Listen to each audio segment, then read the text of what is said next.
પાલગઢ જિલ્લાના દાણુ તાલુકામાં આસાગઢ નજીક આવેલું સંતોષી માતાનું મંદિર ખૂબ પ્રસિદ્ધ છે.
આસાગઢ ગામમાં 1960ના વર્ષમાં ગામમાં એક ખેડૂત પીપળાના ઝાડ નીચે ભક્તિપૂર્વક પૂજા કરતા હતા.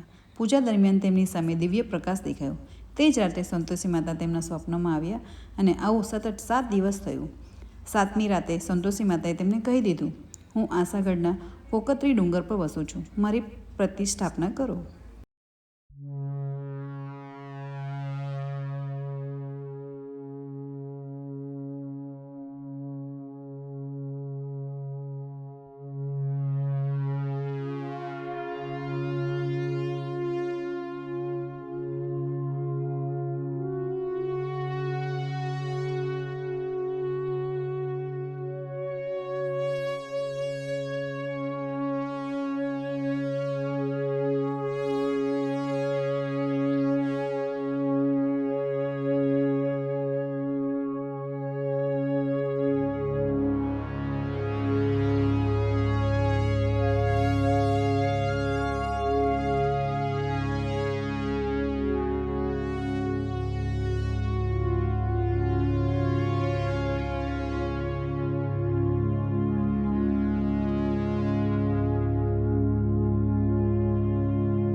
ખેડૂતે નવરાત્રિની અષ્ટમીના દિવસે ડુંગર પર જઈ એક નાની સંકુચિત ગુફામાં સ્વયંભૂ માતાજીની મૂર્તિ જોઈ, જે માતાજીનું મૂળ સ્થાન હતું.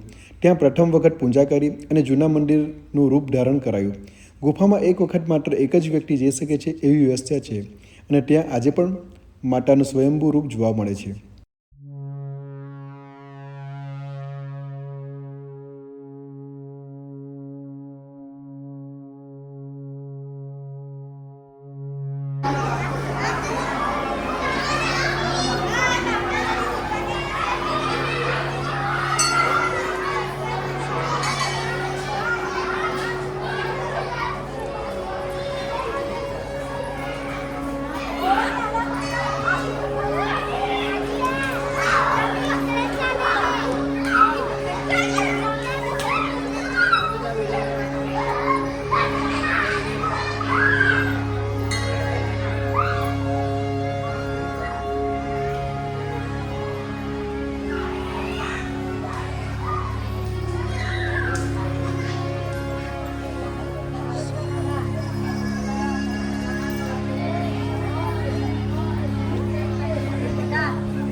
Kita kata bos.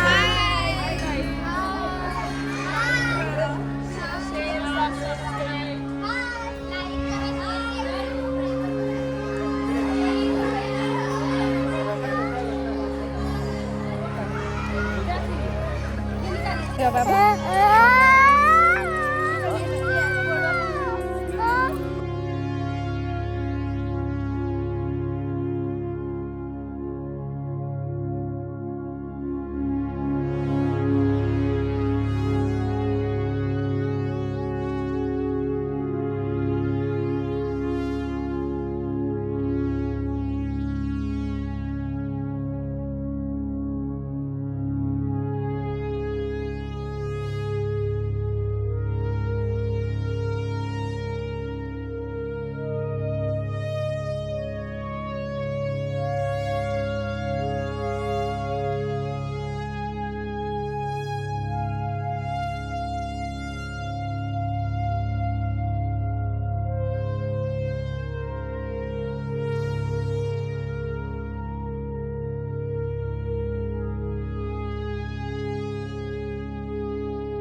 સમય જતાં ભક્તોની સંખ્યા વધતી ગઈ. માતાના ચમત્કારોની વાર્તાઓ ફેલાતા લોકો દૂર દૂરથી આવવા લાગ્યા.